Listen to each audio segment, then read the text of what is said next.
Let me see the darkness within me and help me to remove that darkness that I have. And that's part of what this whole inner child process is about a transformation. This was never developed just to say, okay, we're no longer looking at porn. We're no longer running around prostitutes. It's not about just the behavior. It's about the transformation of the heart, where you are now more outwardly focused. Hey, welcome to Husband Material. Today on the show, we have Eddie Capparucci, author of Going Deeper: How the Inner Child Impacts Your Sexual Addiction. The Road to Recovery Goes Through Your Childhood. Amen to that. Welcome to the show, Eddie. Thank you, Drew. It's great to be here with you, and I'm really looking forward to this interview. Been looking forward to it for a while. So awesome. And a lot of times at Husband Material, I like to say porn is a pacifier. And you, in this book, have done such a masterful job of helping us understand how and why that's the case. And I'm looking at this picture behind you, which is the cover of the book with two people. Yes, could you tell me more about that picture? Well, that picture actually it's a sculpture. That's what it really is. It was a 2015 Burning Man, done by an artist, a European artist. And it just fit perfectly with the whole concept of the child trapped within us that we need to help to be able to nurture and to feed, and most importantly, to help him make him feel safe. Just like, we turn to Christ for comfort during those times when we're hurting. Here, this child needs to turn to us, because when he was growing up, when he was younger, there was really no one to turn to. Parents may have been there, caregivers may have been there, but they didn't do what they needed to do during those early childhood developmental years, when we're looking to learn how do we attune, how do we have self-regulation, how do we have self-awareness. Somewhere along the line, we're missing some of those very critical factors that we need in order to become very healthy, emotionally developed people. And without that, we struggle. We start to become inward. We're very inwardly focused. We become very selfish people. I know I've listened to some of your previous, webinars. You talk about the selfishness and also the immaturity that we have. And that immaturity is based on the fact that, we didn't have somebody who taught us the skill set we needed to be able to grow up. So therefore, now we're like 15-year-olds in adult bodies. Absolutely. And that looks so different for each of us. I mean, it's such a powerful paradigm shift. First of all, when we can understand that, and there needs to be nuance. There needs to be a delicate approach to this. I've been frustrated by some of the porn recovery movement kind of slapping on a standardized sexual accountability solution that doesn't really take into account the unique shape of each of our childhoods. So in Going Deeper, you talk about the 9 different categories of some of the inner children which are within us. Could you say more about that? Yeah, it's interesting, been doing this for about 10 years now, and it all started to come to life and shape for me when I started to identify what were the reasons, the rationale for why men abuse sex. And that's where this all came from. And then I was like, okay, well, I've identified 9 now. These are the 9 reasons why men are using sex as, as you said, that pacifier to kind of quiet themselves. But then I was like, oh, you know what? Wouldn't it be great, because all the shame that we feel that makes it so much more difficult to do that recovery work? What if we were to externalize that shame? And that's when the inner child aspect came into play here, that I externalized the addiction. The addiction is now based with the child. And what Mm, happens is now men can look outward and say, oh, I can do something about that. mm, I yeah. can help it make him feel better. Yeah. And what it also does, it gives them an opportunity to learn how to nurture, how to be accepting, because again, they don't know any of these things. So now they get that opportunity, and that's where the kid develops. So the 9 kids, if you want me to run through briefly a little bit about each of them, or? If I may, which of these 9 types do you most resonate with? Oh, for me, it is the need for affirmation and the unnoticed child. Just to give you a quick little update, for me, when I was 5, my dad died, sudden heart attack. And my mother, I was one of 4 children. I was the third, and I had a younger brother who was about 9 months. I was 5, and I had 2 older sisters. They were about 6 and 7 years older than me. Um, so when he died, my mother had a nervous breakdown. So we all got shipped out to relatives individually, not as siblings. And I get sent to these people. I don't know who these people are. Nobody told me about my father dying. Nobody tells me where my mom is. All I know is that Mm, I need to go here with these people. And I'm there for about a year until my mom gets better. She comes back, brings us back. And then, like about a month later, she had another breakdown because the thought of doing everything and trying to take care of it is so overwhelming for her. And now gets shipped out again to new relatives, to different relatives they send us to. So I don't know these people. And then finally, that lasted about 3 months. We come back, so now I'm gone for almost a year and a half, right? And I'm back here now with these people who I don't even know you folks. I don't know who you are. And where's my father? I don't know that. I know nothing, and nobody's talking to me. Um, and so what ultimately happened for me was the worldview that the people who love you will leave you. The mm, people who love you are not dependable. So therefore, that emotional, the need for affirmation and attention. But now my mother has to go off to work, and she's working like 2 jobs. My 2 older sisters are watching me, but they're like, they're older. They want to watch American Bandstand and all that kind of stuff. They don't want to be dealing with me. So it's just like, go to your room, go to your room, go to your room, and you grow up alone. I didn't have my first friend till I was almost 10, and at that point, I didn't even know how to emotionally engage with kids. Um, so what happened was when I was about 16, I started dating. Dating one girl was not enough. mm. I Yeah. couldn't, it wasn't because I can't trust that girl. I can't Need a trust backup. her. I need a backup. Where's the backup plan? So all my life, it was 1 foot in, 1 foot out, 1 foot in, 1 foot out, constantly moving on before anyone could ever leave me. And that happened, that went on until I was almost 38 years old. Until finally I was like, you know what, I need to get help. And that's what I did. I went and sought help to take care of that. And, that's been over 20 years, almost 25 years ago. And I'm happy to say I've been married to my current wife now for 23 years, and I've been faithful the entire time. Shouldn't have to brag about those things, but Yeah. it's part of the story of what happened. So anyway, those are the 2 kids that I resonate Mm. with. It's so brilliant that we can externalize the inner child and talk about him instead of just me.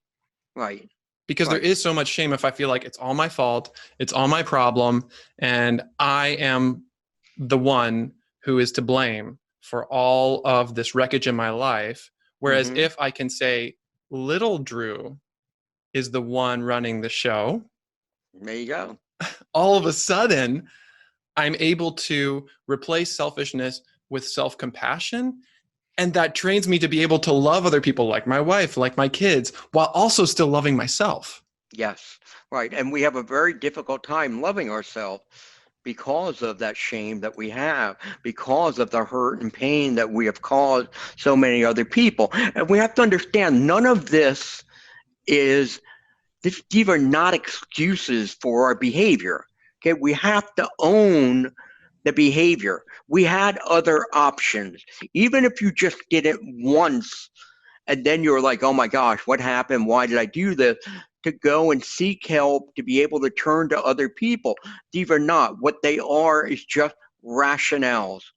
How did we get to where we are?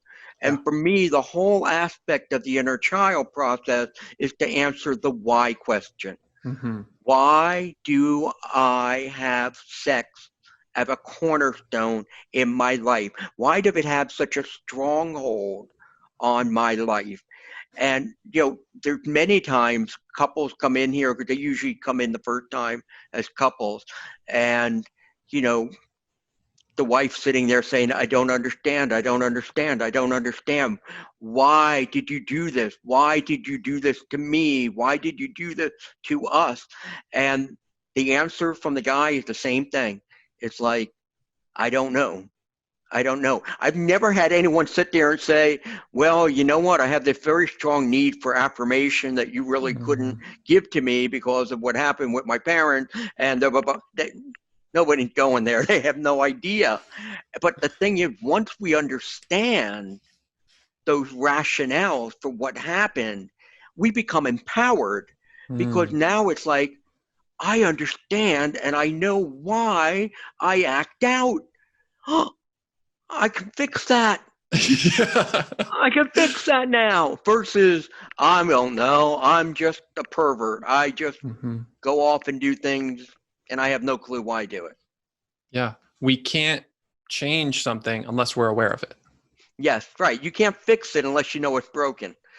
I mean, it's like if you send your car to a mechanic, and you tell him your engine's knocking, and he starts playing with the radiator. Not going to get anything done. Not going to get fixed, right? Well, that's what we're doing. We're playing around with the radiator, but we really need an engine Mm-hmm. overhaul, but we Yeah. just don't know where to start. Yeah. And there are other approaches to freedom from porn, which are a lot more harsh, strict, controlling, not very sensitive to the inner No, child. not very. And to us also, I mean, you land on a very good point, and it's the idea that we don't need added pressure Yeah. into our lives. We Amen. have enough already as it is, right? Yeah. And even from a Christianity standpoint, there are certain Christian models along the line of, well, you know what? You just need to be praying more. You know what? Maybe your faith just isn't as strong as it needs to be. And what that does, you just put another layer of shame on Mm. someone. So now we're just compounding the problem that were originally there. Yes, do we need to be in prayer? Yes. But I mean, this is a battle we fight on our knees. Okay, that's part of what needs to be. We need, to understand what God coming into our life and really having that emotional bond with Him, the difference it can make in us. But we also can't ignore the chaos that lies underneath the surface, the fact of those repressed memories and things that are there, that we have to start to bring that out. We have to lance that wound, let the pus out. Actually, the way I look at it is I go back to scripture where it says, circumcise my heart. Let me see the Mm. darkness within me and help me to remove that darkness that I have. And that's part of what this whole inner child process is about a transformation. This would never develop just to say, okay, we're no longer looking at porn. We're no longer running around prostitutes. It's not about just the behavior. It's about the transformation of the heart, where you are Yeah. now more outwardly focused. Okay. You're more curious about the Yeah. people around you. You're more mindful about things. You don't hide and lie any longer. Yeah. All of those elements. I'm smiling from ear to ear Mm, because you're describing how paying attention to what's going on within me is so the opposite of selfishness. In fact, it's releasing me to pay attention to everything else in my life.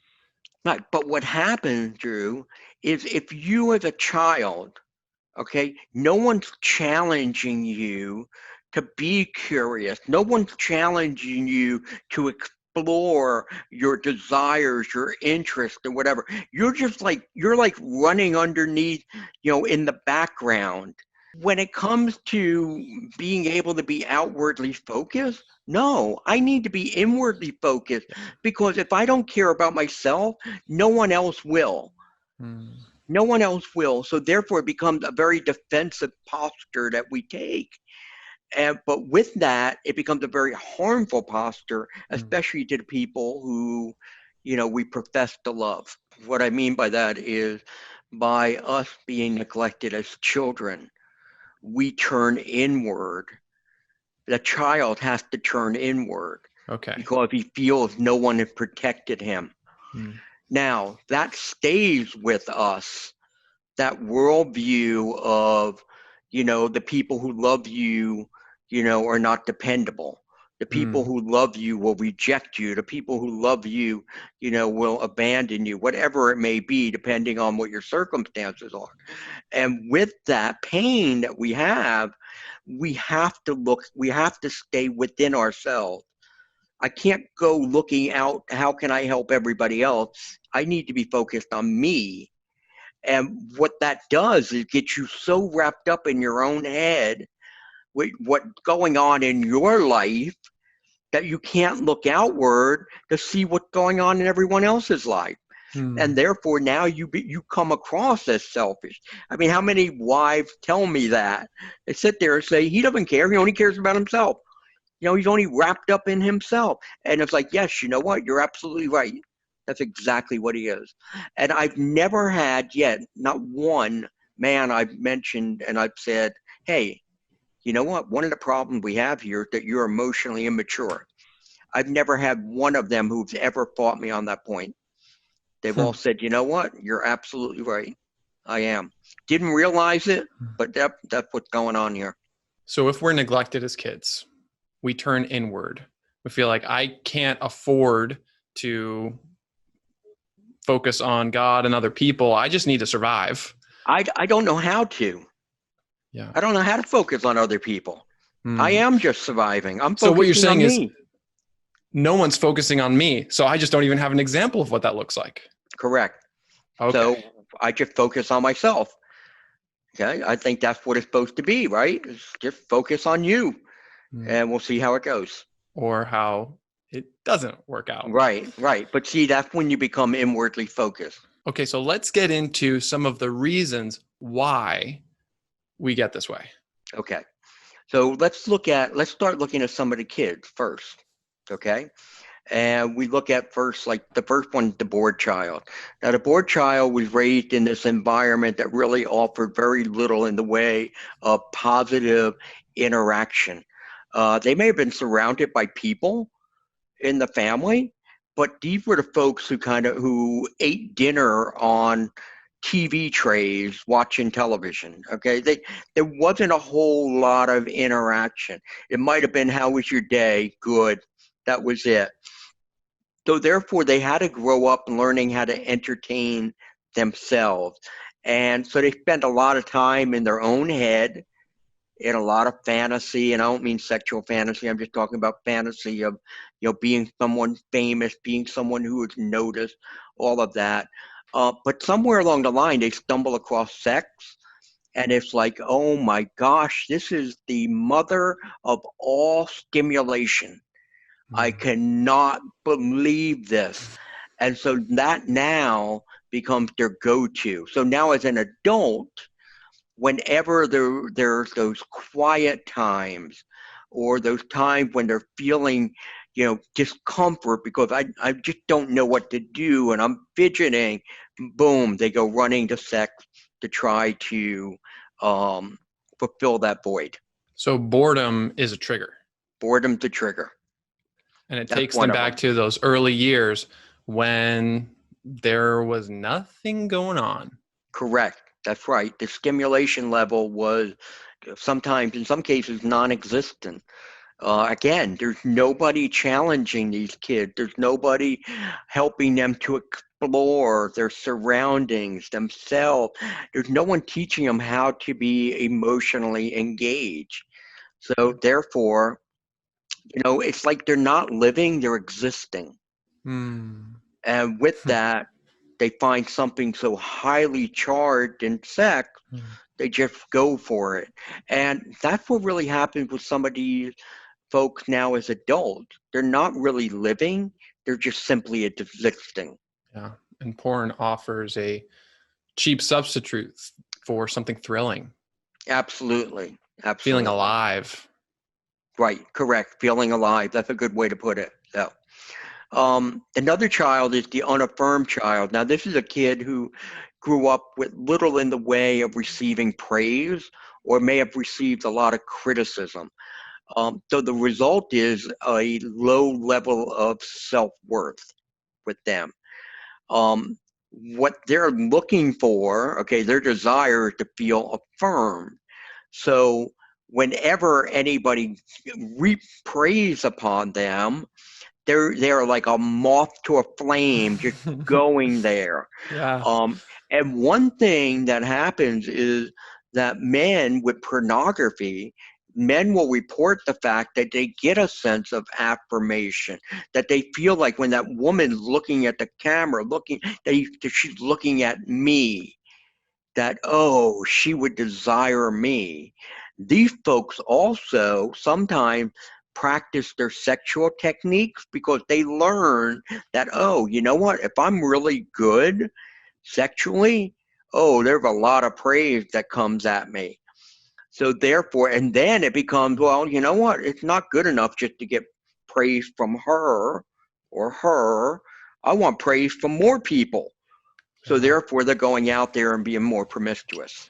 So if I grew up with a lack of affirmation, with a lack of appreciation, I might think my problem is with porn, but it's really my need for praise. That's correct.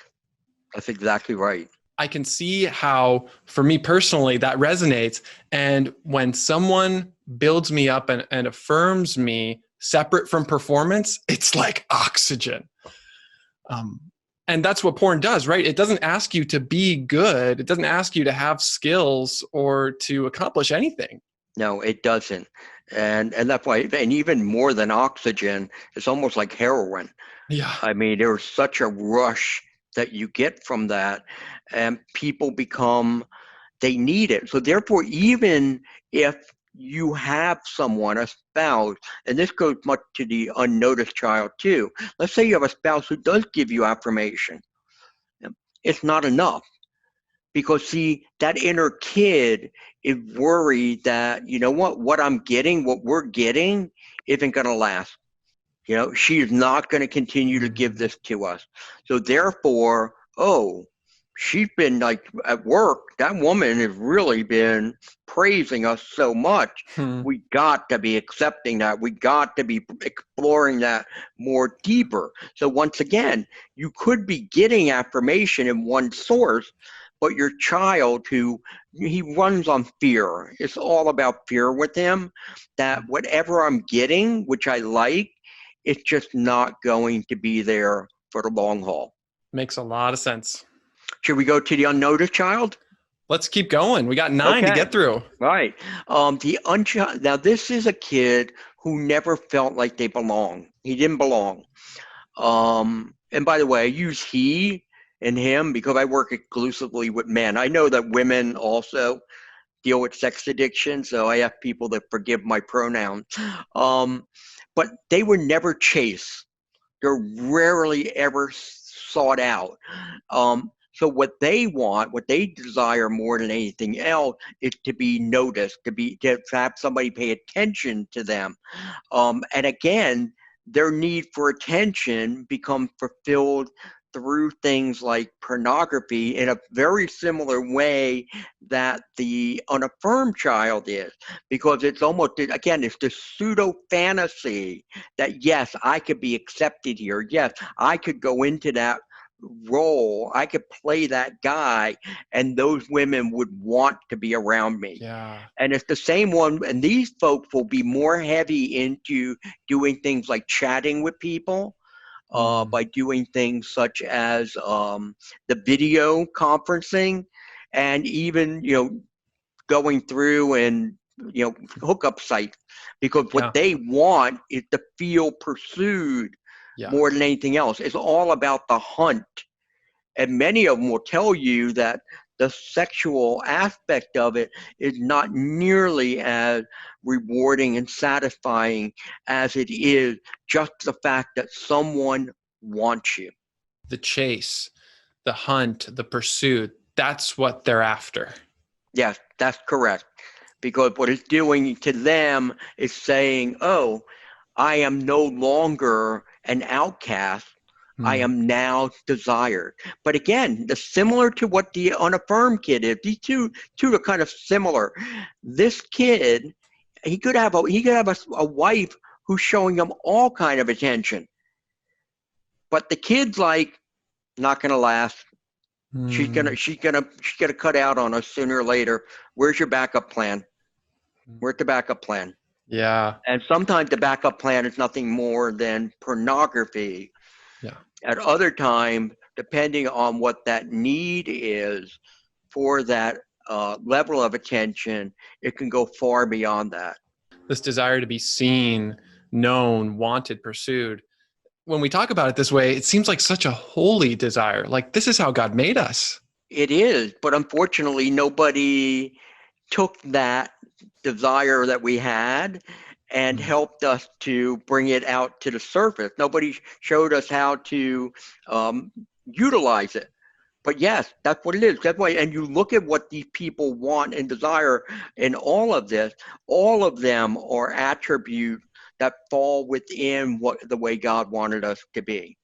These folks will also, because of the way they live in this pseudo fantasy world, if they were to go to an escort, the fantasy in their mind is that she is just into me. She Mm. so much desires me, Yeah.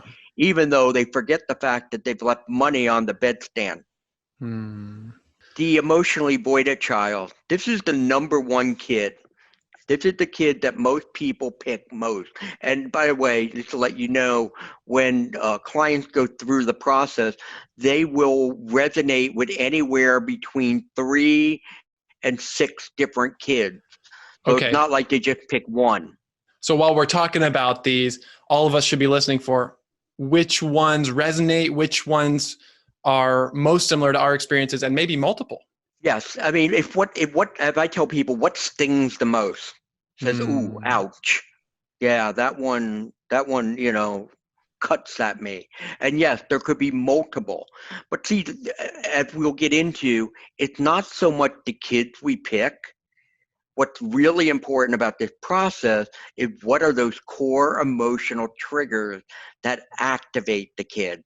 Because I need to know what those triggers are. So therefore, if a trigger is I don't belong, and I feel like a bunch of my buddies blew me off for something, or my wife is too busy with, her work project that she can't spend time with me, oh, my kid is activated.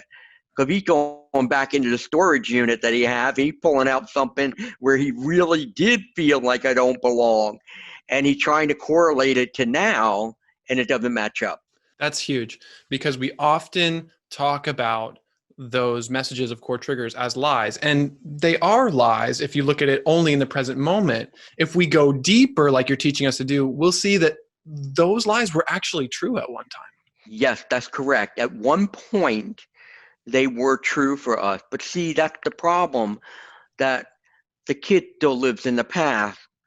We're not living there anymore. So I'll give you a quick example. Okay. Let's say you and a buddy, let's say you guys had a falling out, and one day you run across each other, you bump into each other on the street, and you just start chit chatting. And then you said, hey, you know what? I think this fighting was stupid. Why don't we get together and try to work it out? Say, okay, we'll have lunch. So you make a lunch date, the day comes, about 20 minutes before you're about to head out, phone rings, it's your buddy. Hey, look, sorry, can't make it. Something came up. I'll get back to you, and hangs up on you. You don't even get a chance to talk or say anything. You're like, man, that's kind of disappointing. All right. I mean, you feel this level of discomfort within you. You might even think, wow, did he just blow me off? Did he not want to get back together? Well, I don't know. Maybe. Well, your kid is running into the storage unit and he pulls out this event when you were 11 years old, and you went down the street to Bobby's house, your friend, to see if he can want to hang out with you. And you knock on Bobby's door and he opens it, and you look in and there's three of your buddies in there with him. And you're like, hey, what are you guys doing? He goes, no, we're just hanging out. Like, oh, well, can I come in? No, my mom said they can't have anybody else. And he slammed the door on your face. Mm. Now you remember walking home and you feel humiliated, sad, you got tears running down your eyes, might even be somewhat angry. That's what the kid is saying now, and you may not even know that pain that your inner child pulled out. You may not know what's going on. All you know is your discomfort level is increasing. It's getting stronger and stronger, and you're equating it to this phone call, and then all of a sudden it's like, you know what? Where's my phone? And boom, boom, boom, here we go. Because I want to alleviate that discomfort I have. But Yeah. the thing is, the kid is looking at a pure rejection. Okay? This is a kid being nasty at that time, which happened at times with us. But if you compare it to what just happened, okay, which again, guy said, I can't make it. He does hang up on you, but we don't have enough information to say this is the same as what happened here. Yeah. You know what? Maybe he really was busy. Maybe he was in such a rush he had to run away. So I'm going to use wise mind to say, okay, well, you know what? Let me give him a couple days, see what happens. If he called me back, if he doesn't, I'll call him. If he gives me some kind of excuse that he doesn't want to get together, then maybe I'll just say to him, look, well, obviously, I think you're probably having second thought. So look, that's okay. You know what?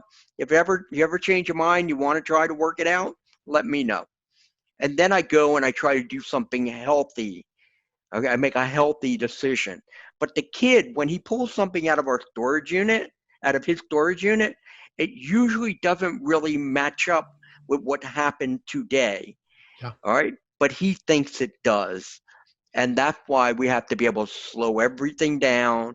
We have to be very mindful of those triggers. Because if I was mindful of a trigger, I'd be saying, oh, you know what? That feels like rejection. Rejection's on my list of triggers. Mm-hmm. I wonder if my Yeah. kid's going to start going crazy. Yeah.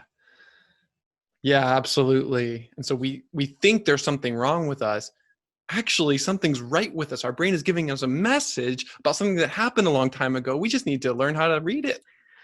Yes, and you know, Drew, a lot of this stuff is because we never resolved a lot of these emotional pain points. We never Mm. resolved the fact of we're the last one picked, or we sat on the couch and we looked out the window and we see all the kids out there playing and nobody ever comes and knocks on our door.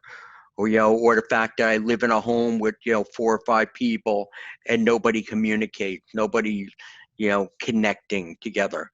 So, well, with the emotionally voided child, these are the kids who they receive that message that sharing your emotions is not a good thing, whether it was Mm. directly or indirectly, that they weren't important or that perhaps they were dangerous.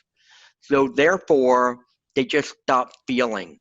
And what they do is they substitute physical intimacy for emotional intimacy. They Wow. think I'm going to show you how much I love you by the way I touch you, by the way I make you feel sexually, the way I kiss you.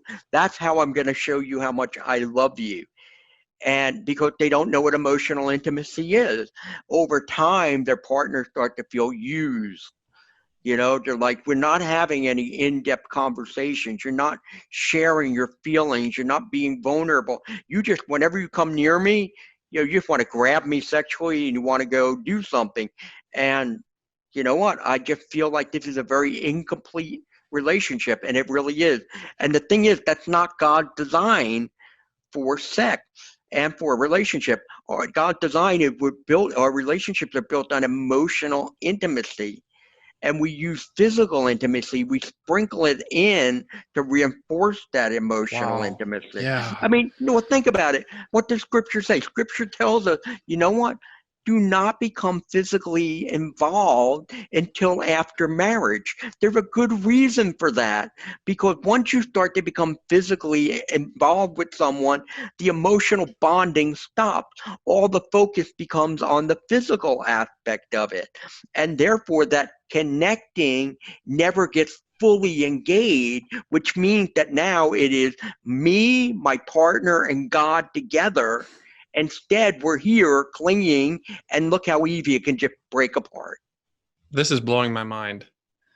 And it's like you're describing that picture on the cover of the book so perfectly, with Oh, two adults with their backs to each other, and the children are reaching out.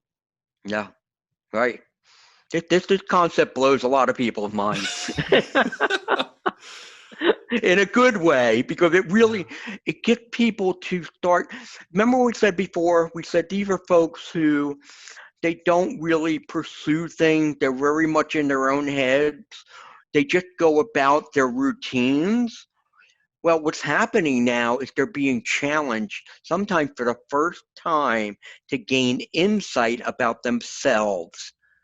Why do I think, feel, and do what I do? And I'm telling you, some guys, when they get caught up in this thing, they become giddy. They can't wait to get back in here to share with me all the information. And I tell my clients, if you want, you can send me email, send me text. If you get a breakthrough, I want to hear it. And my phone blows up, my email blows up all week long, which is great. I just love knowing what they're going through, Yeah. because again, for the first time, they're feeling alive, versus that we went back to before. Remember we said it was more like existing rather Oh, than living. yes. And now that they have permission to access those emotions, to get to know them, the whole range of human experience is expanded. Yes, absolutely, absolutely. But see, you got to be kind of cautious with that, because sometimes they don't know how to handle that whole array of Mm, emotion. So we got to be kind of slow as we are introducing it to yeah. them, that they don't become flooded by all of it, and then therefore want to again escape. They're being taught how to sit and hold on to emotional discomfort, and Mm, realizing yeah. it's not going to kill them. Yes. I can sit with this. It'll be okay. And that's Yeah. what they're trying to tell their kid. You know what? It's okay that you're hurting, but you know what? I got this. For the first time, there's somebody here who's going to take care of you. Mm, I can take care of it. Give it to me, mm, and I will do it. Yeah, our next kid is the need for control kid. These are folks who grew up in very chaotic and hectic environments, and therefore, they seek control now as adults. Why? Because they develop this worldview that if I don't have control, bad things will happen, because back then they had no control, and therefore everything was out of control, and they were the ones who suffered the consequences. So now they have this magical thinking that kids have. Oh, if I have it all buttoned up, nothing bad can happen, which of course is not true.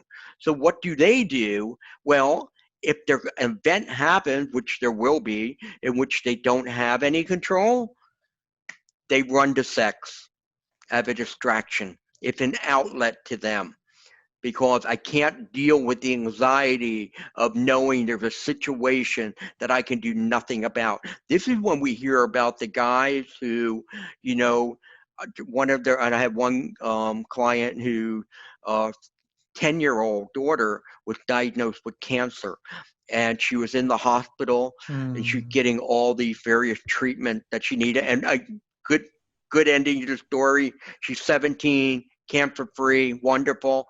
But she's in the hospital. Her mother's staying there with her. I mean, you're there for months, and he's out doing all these hookups. And why is he doing that? Because the stress of knowing his child is so sick. Yeah. He can't deal with it. He can't, it's just overwhelming for him, and he needs to run and do something. Now, I know a lot of people are going to hear that and they're going to say, you know what, that's a bunch of BS, blah, blah, blah. Like, I'm not saying it's right. I'm not saying what he did was right at all. What he did was completely wrong. And he needed, again, to go figure out why can I not confront that? Because he can't sit with emotional pain. And I'm not going to go through the whole story of why that was, but there's some very good reasons of what happened there. Yeah. And it sounds like a guy in that position might be especially drawn to forms of porn or sexually acting out where he's in power and he's in control. Yes. Yes, absolutely. You're right about that too. So, the next kid is the entitled child. Now, it's weird. I probably should have given this kid a different name, because people look at this and they say, "Oh, what's he? He's entitled to everything." No, that's not what it is. See, they felt very devalued as kids. They felt they didn't have a voice. That what they needed, what they desired, didn't matter. So as they get older, what they do is they use sex as a reward. So therefore, the wife gives them a bunch of grief about something, and they're like, fine. And they go storm off. Well, you know what? The heck with her. Blah, blah, blah. And I'm just going to go do something. The worldview is I deserve this. Now, I should have probably called them the spiteful child. I think that would have been a more apropos name for him than the entitled child, the spoiled one. And when I do 2.0 for the book, I'm going to change that up to that. But again, it is when things in his life don't go his way because he feels that it's not fair. And that's what he feels a lot. This is a kid who may have suffered a lot of what he calls injustice, unfairly accused of things. So therefore, it's not fair, and I need an outlet so that I feel better.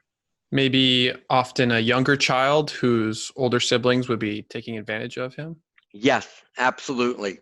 Absolutely. Oh, he broke it. And he just can't defend himself.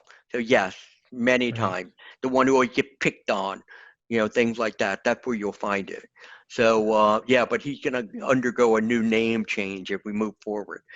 Got 3 more left. Let's do it. The inferior weak child. This is the kid who felt that, I don't match up to my peers. Okay. Other boys are different than me. They're stronger than me. They're more masculine than me. They were made to feel very weak, whether it be by parents, siblings, or their peers. So therefore, they use sex as a way to either, one, feel empowered, or to reinforce their sense of weakness. So therefore, the worldview is for them that I deserve to be used, or I must use others for that.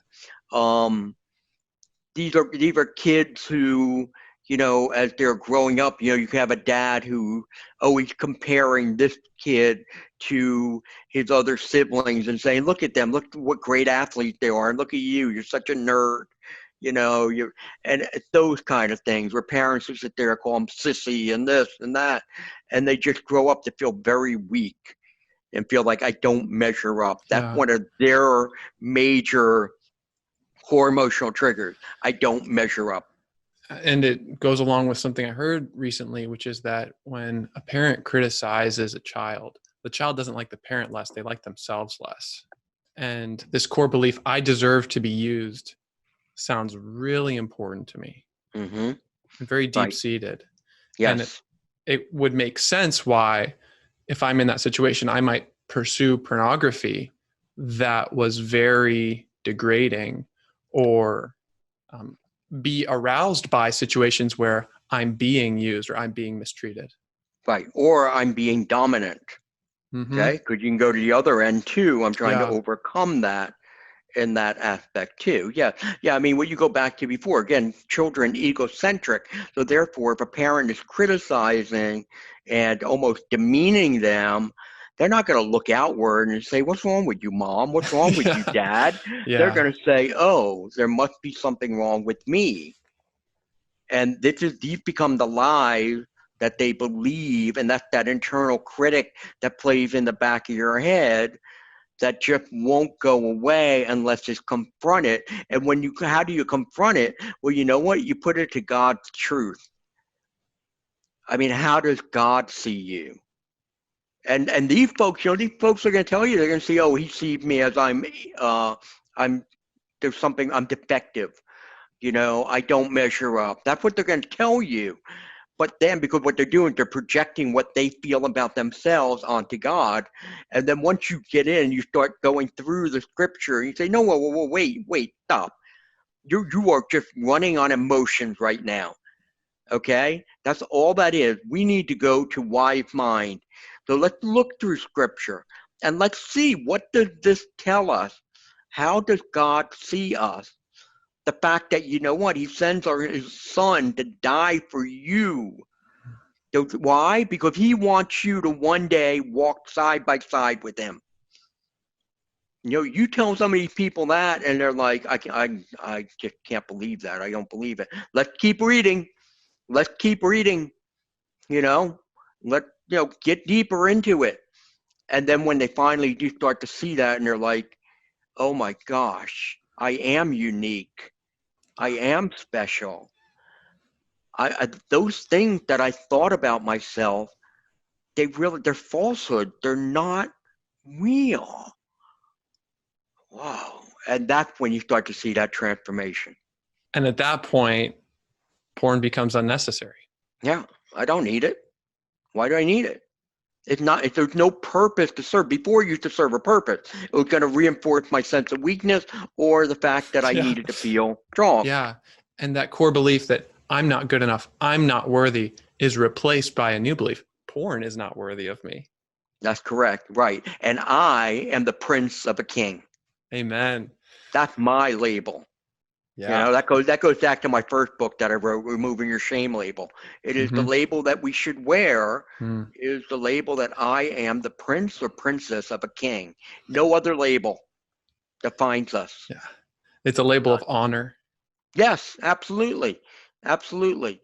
But again, it's hard to, for folks to appreciate that when they don't feel it themselves. They don't Yeah. feel that way about themselves. They don't feel good enough for anyone to honor them.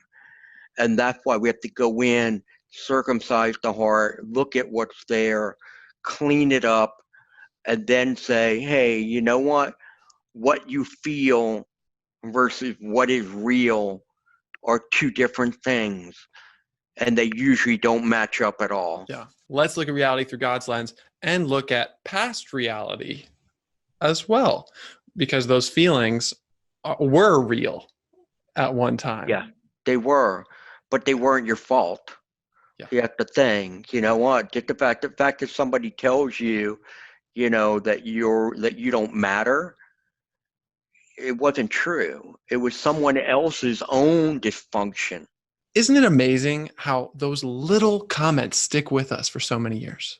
Yes, it is. It is amazing because, again, if you take them to heart and then you have some circumstances that play out in your life that may reinforce them in some way, or at least you think they reinforce it. Mm. Okay, they may not at Yeah. all, but you think it does. Like the guy hanging up on you said, oh, see, there you go, rejection again. That may not be the case at all, but we stay in that similar mindset.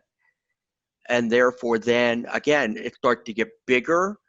The critic voice becomes louder. And sometimes you get to the point that it's so overpowering, you want to turn it off. And the only thing that'll turn it off is some sort of sexual gratification. I'll go through the two more kids. Okay. So the next one, distressed child.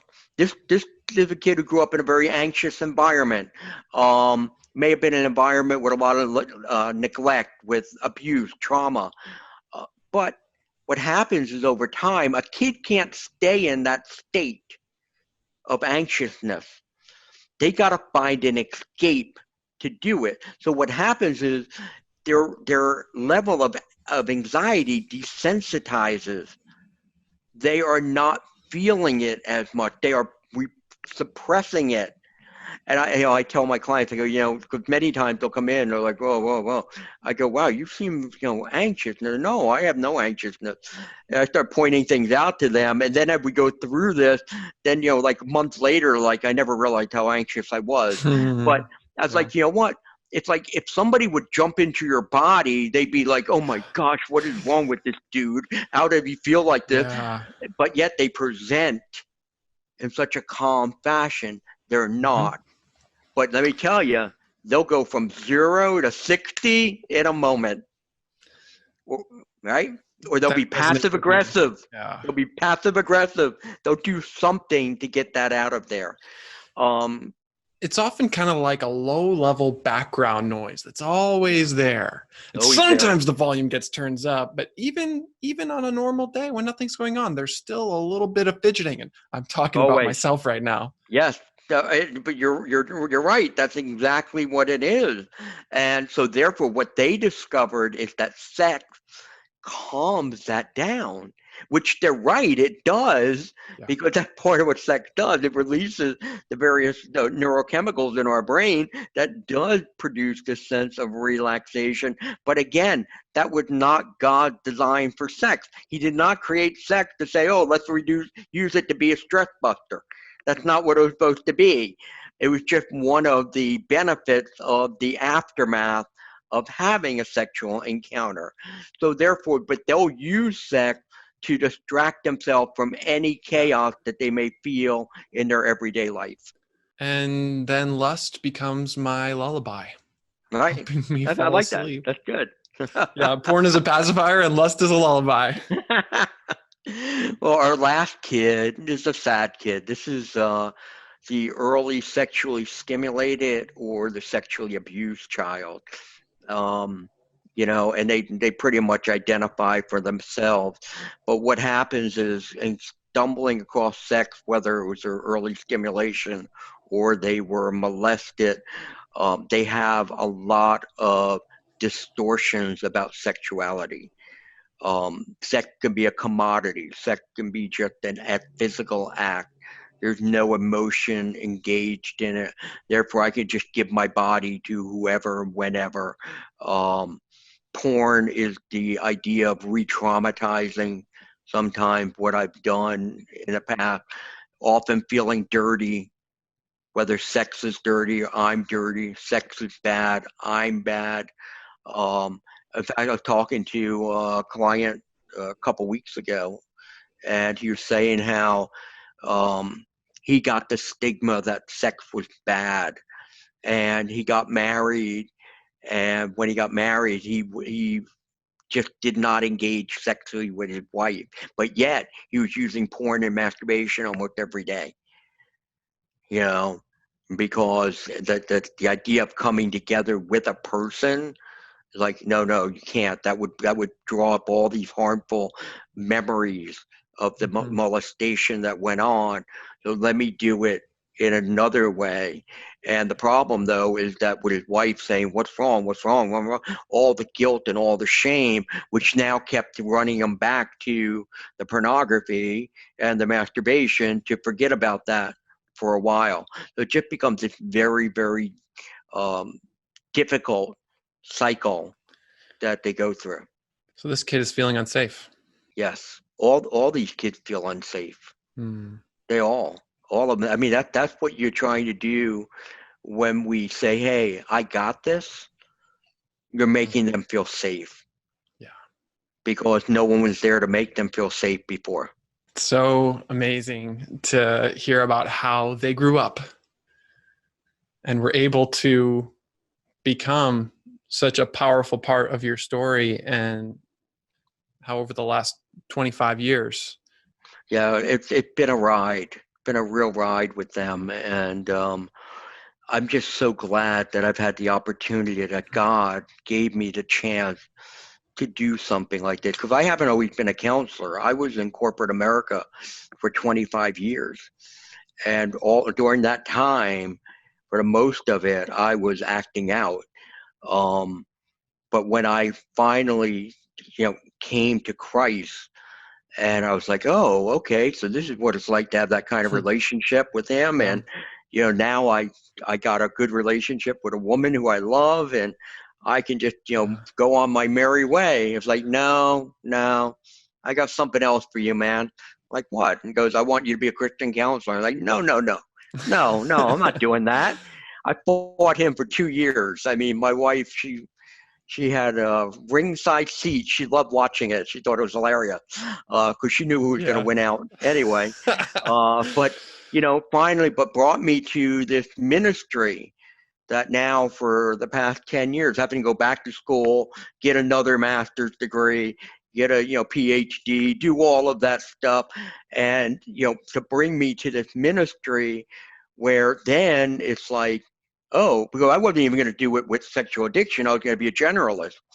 But then after a short period of time, all these guys start walking into my office that, oh my gosh, they look like me. And I was like, oh, now I know what I'm here for. Yeah. And that's what I'm here. I'm here to transform lives, help to save relationship by serving as a vessel for him who works through me, that he can work through them. Amen. I am very blessed. I am humbled, and I am honored by all of it. Thank you so much for being with us today and introducing us to some of these kids who we need to spend some time with. Well, thank you, Drew. I appreciate you allowing the kid to come into your life and into the life of your audience out there. I hope they make a difference to everybody. Absolutely. I love them. I love little Drew. And in your book, you talk about how no matter how much little Eddie can be a handful, you say he is indeed my friend. Yes, he is my friend. That's awesome. Eddie, how can people get a hold of you or your new book? They go to www.innerchild-sexaddiction.com. Again, innerchild-sexaddiction.com. You will find a link to the book that will take you, I think, to Amazon, but you can really buy the book on any online book retailer that's out there. Also on that website, you're going to find a lot about the inner child. I also have an online 12-week program that's around this for those people who perhaps can't afford counseling or live in an area where there are no counselors to do this kind of work. So therefore, they could do that. It's 12 weeks. They're about an hour and 15 minutes each. Go very in depth in the whole process of how to deal with it. And then they can reach me at edcappa@gmail.com. But if I may say this, because I have to say this, I am not taking new clients at this moment. Whenever I do something like this, my phone blows up with people across the world who are trying to come in, and I wish I could help. I can't. However, if they do want to reach out to me, I will try to see if I can find a referral for them. We're going to actually do a whole clinician training program starting in November to teach people who are certified in sexual addiction or coaching to how to implement this inner child process. So hopefully we'll have an army of clinicians that'll be out there, sometime beginning in next year. Eddie, I'm really excited too because you've agreed to do a Facebook Live Q&A for our group. So we will have the details for that and all these great opportunities in the show notes. Thank you so much for doing that. Yeah, I can't wait to do that, Drew. I love being out there and answering people's questions and just getting feedback from them of how they're doing and watching a lot of the successes that they have. So thanks for asking me. You're welcome. It's going to be great. So bring your questions about the kid, about the inner child, and we'll go deeper. Thank you so much, Eddie. Thank you. favorite thing. What is your favorite thing about freedom from porn? Oh, freedom from porn. Oh my gosh, it's just the fact that there's no more secrets. There's no more secrets. It is a sense of peace that comes with it. And also understanding that, you know what, there are so many other people because of my freedom. There are so many other people who can be helped and have that same feeling one day. I love that feeling. It's the opposite of the fear we've been talking about. Yeah, absolutely. Having the peace that passes all understanding. This has been awesome. No, you're going to say blessings, my brother. Thank you. For everyone else out there, always remember, you are God's beloved son, and in you, he's well pleased.